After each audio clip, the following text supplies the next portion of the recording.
Fighty Wars. Dinalank. Anurank. Infinite!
Alright, what's up everyone, it's me BaRKy and I'm here with a mod showcase for Rimworld Alpha 17, and this is the Medieval Times mod.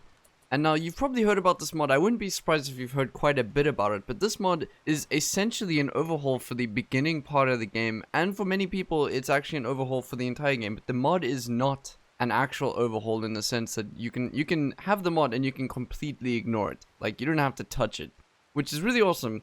And a lot of people play with this mod, including my cousin, who only plays with Medieval Times mod, which make it really fun because for a lot of people, using electricity in the game is sort of a requirement. Like, you eventually get to the point where you just want to use electricity for anything. You might even get electricity within the first week of you landing on the planet. Like, you might just set up a fridge or some cooling systems or anything like that. Now, Medieval Times gives you the option to never get into that high-tech area of the game, by giving you lots and lots of options that don't require any power. The entire game can be played with Medieval Times on, and you don't have to ever use electricity whatsoever. Now, it does do this by allowing you, it allows you to play the game without it by giving you a few workarounds, but it's still a lot of fun to mess around with. So in a lot of ways, it is a massive content patch in that it adds in a huge amount of apparel, a huge amount of weapons, which I'm not going to go through every single one, but I will show you some rough examples. So if you watch the intro to the video, like the first 4 minutes or so, you'll probably recognize I made this little deeping wall from the second Lord of the Rings movie. You know, okay, well, the intro might have been a little bit cringy, but I just want to show off the armor that people could wear and stuff like that. So that was a medieval times setup. The braziers that I have over here are from medieval times. The embrasures that I have over here are from medieval times. The corpse bonfires and stuff like that are all from medieval times. And then the street lamps over here are from medieval times. Not only that, but the armor that the people are wearing come from medieval times. Or at least most of it does. I do have a parallel 2 on. The weapons they're using are also from medieval times. So we have longbows over here, which you make in, longbow over here. So it's really cool. The intro was supposed to show you some of the cool assets that you get within the mod. So right now I've got all these elves working, like I'm Santa Claus or something. And they're just busy working on all these new tables over here. So what the mod adds in is a tab. On the Architect tab, you get a new category called Medieval. And if I click on it, you get all of these things. And pretty much, if you're playing the default starting scenario, you will have all of these unlocked from the get-go. But there is a little bit of research to it. Not much, but a little bit that you can get. And they're all like 100, 300, 400, 1200 is the biggest one. So, but besides that, they're all very, very minimal. Let me just finish that quickly. Very minimal in its own tab and quickly, like it gets done quickly. So basically, it gives you a whole lot of new benches that you can use to make things. As well as other things like the braziers and the street lamps that I was talking about. The light reflector, which is a way to heat up a room, which is nice. Or you can use it to grow plants and stuff like that. You have a replacement for the tables, so you can put down your own tables over here. And you can see that they look very medieval. And the art style is amazing because it really suits this sort of thing. But you get combat stands, which I put down over here, and you can see they're housing weapons. And then this talisman, which I'll get to later on, you get hearths, which I'll put down there, and then you can fill them up. And they all have their own purpose. So over here, I can get jerked meat, which means that instead of using a refrigeration system, I can get jerked meats, and that'll last quite a while. And you can do the same with berries, dried berries, which last a very long time. Let me set that on so I can show you. So what I'm trying to show you is that it gives you a lot of workarounds, which is really nice. If I spawn in a little bit of thrumbo meat over there, someone could grab it. Cooking jerked meats, there we go. Elf number 21 million, just putting it down. So then you can see spoils in 2 quadrums in 14 days. So it lasts a very long time, which is awesome because in this mod, you don't really have refrigeration. You can, but it's not really easy. But you'll probably notice if I turn on temperature gauge here, you can see it's a little bit colder than that room and the outside. And that is the way to cool foods. You get ice boxes, which you can fill with ice by harvesting ice when the temperature goes below 0. You can actually harvest ice and then keep them for a decently long time and use them to cool rooms, which is really cool. And then it gets fueled by the ice. So I'm just going to max it out again.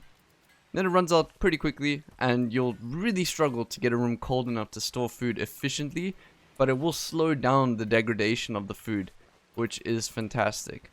Along with that though, medieval times is mostly known for the apparel that it adds in. And why shouldn't it? Because most of it is really cool. So I have a lot of bows here, but we're slowly filling up this little gallery of clothes that I'm going to have. So I'm going to turn on fast crafting so that this gets done at a faster rate. But I have a whole lot of bills set up. So I have gambesons, tailored socks, tunics, suspended trousers. I can make a whole lot of things here. We can put in winter cloaks even. Greenlance tablets. Stuff like that. All these are really nice to see because Vindar, the creator of the mod, seems to have a penchant for making amazing looking stuff. So for example, he's holding a mace over here. So take a look at the quality of the mace. Zooming in over here actually ruins the quality. If I keep it around here, it looks pretty great.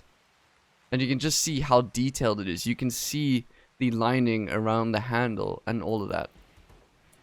The biggest thing though is the thing that I touched on at the start of the video. In medieval mod, it allows you to play without using electricity whatsoever. If I go into the power tab and click on conduits just to kind of show off the conduits, you'll see that I have nothing here. Nothing whatsoever. I can put down, just to give you a comparison, there are no conduits ever. The thing that it runs on is pretty much wood. A lot of these run on fuel, as you can see. So I have fuel at 99. I'm using wood for this. And for these, the same thing. I'm using wood, using wood for the smokehouse, which is just another hearth. Basically, it allows you to make jerked meats. Tailoring station I don't need, but a few of these you do need wood to run, and a few of them you don't. But it's really cool because a lot of people don't, they want the feeling of playing without electricity. And for a lot of people, this mod has actually remade the game for them, and I can attest to that. So I never wanted to play with medieval times. Well, I had it on, but I never used it properly. It just didn't interest me. I just didn't know why I would want to use anything it added. Until I challenged myself to not use electricity. And that completely and utterly changed the game for the better. In fact, it made the game so much fun for the few weeks that I was playing with no electricity, and I still have the playthrough on my channel, that I could never go back. I can't think about going back. In fact, it was so much fun that I wish that I could delete that memory from my mind and pick this mod up again, because it was just so good for that time. As you can see, we're busy switching out clothes, but everyone seems to be putting on the clothes straight away. Now you can see a slightly decked out elf wearing different clothes to what they were wearing in the beginning. But not only that, you can actually see, so if I take Aragorn over here, I know Aragorn looks a little funny, you can actually see the pants that he's wearing. And that's another thing that the mod adds in that you can actually see people's pants. And not only can you see their pants, they also have spaces for hands and boots, which is really cool, so hands and feet. So let me try find someone who's actually wearing... Is no one wearing any? I don't think we've made any actually. Royal plated boots. See, I don't know which elf is actually making them because they all have the same names. Which is a shame. Is it you, Elf 21,000? No. Goddamn. Yeah, there's another Warhammer. Now, there is another part to this mod that actually is a little bit strange, I would say, and I'll get into exactly all the details, but we have a personal computer over here, which the mod adds in as a joy source, and it does use power. So, I'm not sure exactly why it has this, but it's still pretty nice, I suppose, because it's a computer and I'm at my computer right now. But besides that, there are a few kind of things that are a bit out of time or a bit unique. So if I go take a look at Gimli and bring him over here, you'll see what he's holding. It's an axe with a skull on it. I hope it's clear enough to see actually. But I can actually open this up, and it's Vidar's cleaver, and it is a legendary weapon. So lit it out throughout this mod, you get legendary weapons and artifacts and all that. And I have a few of them here. I don't actually know where I put that other one now. But I have a few of them around that you can actually equip, and they give you such things such as shields. You can get shield belts in the form of a talisman. Here they are, the Happy Merchant. So you can put this on and it'll give you a few benefits. It is a legendary thing, but it is a shield. It is a shield, because obviously in this world you won't get a shield ever. Pretty much, not like this at least, not that one that projects a bubble around you. And you can use this to defend yourself, I suppose. I mean, the idea of having like a medieval shield is pretty ridiculous. But yeah, it's still nice that these sorts of options are in the game whatsoever. So now that I've covered the essentials of the mod, I think that it's good to talk about some of the other things that the mod allows you to do. So right from the get-go, if you're playing with the default scenario, you will have access to all of these things. And I'll get into the Quarry and a few other things in a little bit. But you'll have access to the majority of this, to the point that you can make them if you have the required crafting levels, because some of these require quite high crafting. I would say like crafting level 10. Most ones wouldn't have that at the start. But the cool part is that armor in Rimworld in general is pretty lax when it comes to normal armor. In fact, it's mostly materials. So if you have rhino hide or thrumbo, you're pretty good. But before Devil Strand or Synthread and stuff like that, you just have general leather.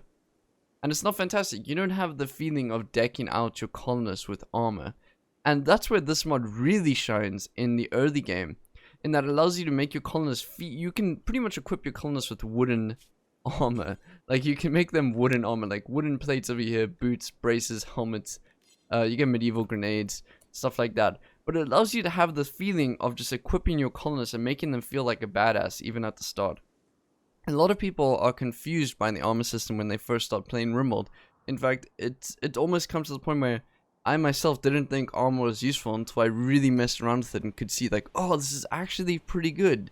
Oh, this doesn't cover enough of this area and stuff like that. And you can actually check exactly what covers what by looking at it. So if I go into this ridiculously strong as it's not going to the Ultra Weave one. If I go into the Strumbo Fur Tunic, you can actually check exactly where it covers. So it covers the torso, which is a general area. But if I go into pants, for example, it'll be left leg and right leg, which is cool. So I know that the left leg and right leg are covered up.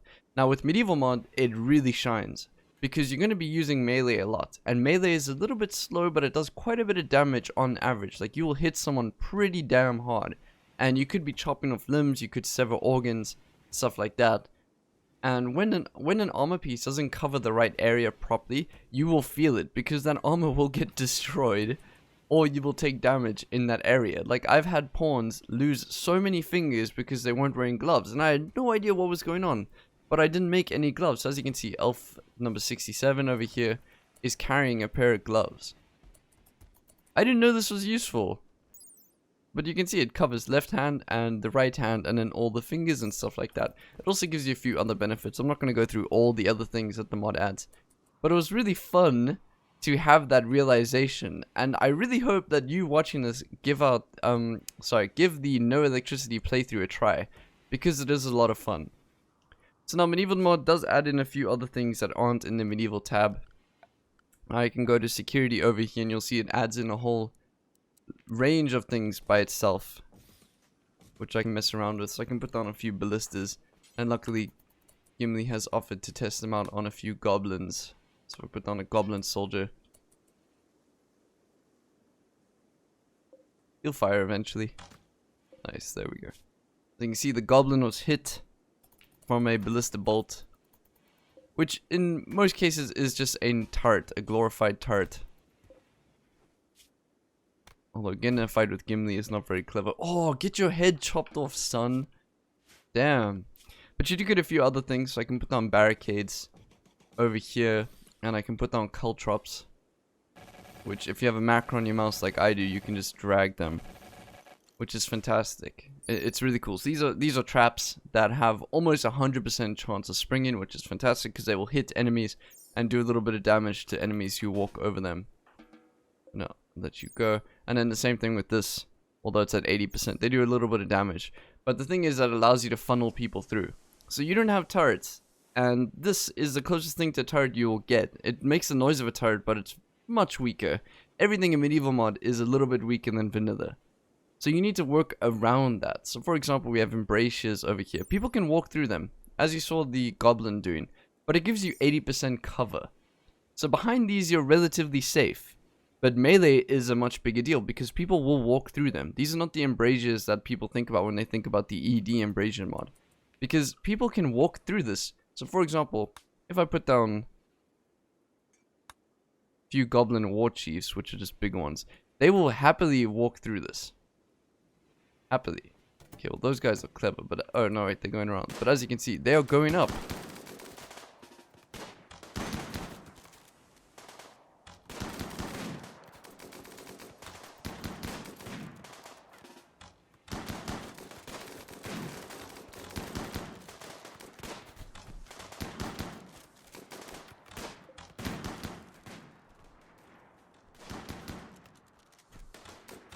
Yeah, this elf kind of got wrecked. I feel a little bit bad for him because he kind of tested stuff out for us.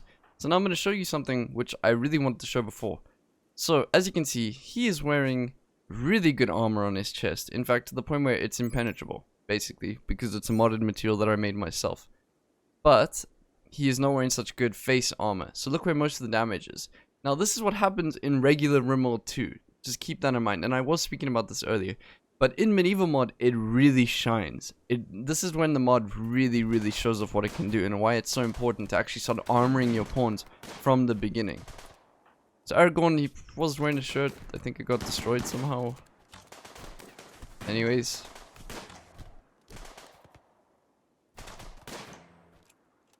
And then the sword Aragorn is using is called Calidbog. And it's another legendary sword that gives you plus 10 melee hit chance. And it does a decent amount of damage. You can chop off quite a few limbs. Unfortunately, goblins, I'm using the race mod. So these ones are actually, like, not even human. Like, look how strong that leg is. 300 HP on the leg. That is ridiculously strong. In fact, so strong that his bionic arm is the weakest part of him. Never mind, actually. My bad. Very weird days, dude. Weird days.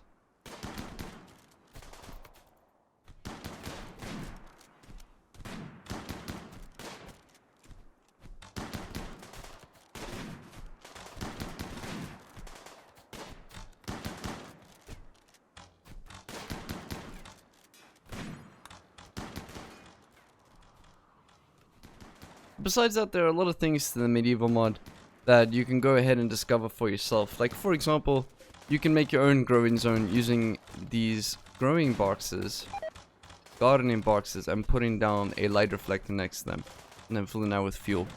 It'll give you the rate of growing that you want it to. It'll give you a decent amount of light and heat. It heats up the room as well, which is really cool. As I said, the mod is a way to bypass playing the normal way, but it is a lot of fun when you make up the scenario for yourself. Is it broken in any way? No, I don't think so. In fact, most of the armor is actually weaker than vanilla stuff, which is good. I think it's good, because instead of using 2 or 3 pieces of armor on your colonist, you're now using 8 or 9, and that's when it starts to get stronger than vanilla. But that's simply because you're really just decking out your colonists, like to the point where they don't need to worry about it because they have so much armor and they have a decent amount of cover, and that you play carefully, which is really cool. And then finally we have the Quarry, which you can use to get coal. So for example, if I want to get some coal, it's not mineable in this mod. Coal is a material that you can get, so Alpha's busy carrying 25 over there, and coal is interchangeable with wood in this mod only. So you can change out coal for wood, and then you won't have to worry about it too much. It is limitless. Using this Quarry, which you can make from the medieval tab, putting one down like that, you can get limitless amounts of coal, and now that'll allow you to sustain your colony permanently, pretty much. In fact, I can't imagine a scenario where this isn't an actual decent base. Like, if you've watched my streams, you'll see that I mostly make castles and stuff like that. Wow, look at that. Look at the blood trail that this guy left. That is so badass, man. And your friend escaped. Feels terrible. He's so strong, but he lost to blood loss. What a shame. Yeah, check all the blood here. But yeah, I hope you guys liked the intro, and I hope you guys liked this video. Please go give Medieval Mod a try. I honestly, more Medieval Times, please go give it a try. It is an amazing mod, and it really deserves some love. Anyways, have an amazing day. I'll see you all tomorrow. Hey you! Thanks so much for making it to the end of my video. I really appreciate it. Editing videos is both my hobby and my passion, and with that in mind, I've decided to open up a Patreon if you'd like to support me besides in the amazing ways that my subscribers already usually do. I've got loads of perks and benefits, including having your own personally custom-made colonist, being one of my default colonists in the mod showcases, special roles on Discord, joining me while I stream, monthly Q&As and podcasts. I've got it all. Come take a look. All support is always appreciated, monetarily or not. If you're a subscriber, then be sure to hit the little bell over here to always be up to date with videos I push out, and head over to the Discord if you ever want to have a deep and meaningful chat with me. And last but not least, I hope you're having an amazing day.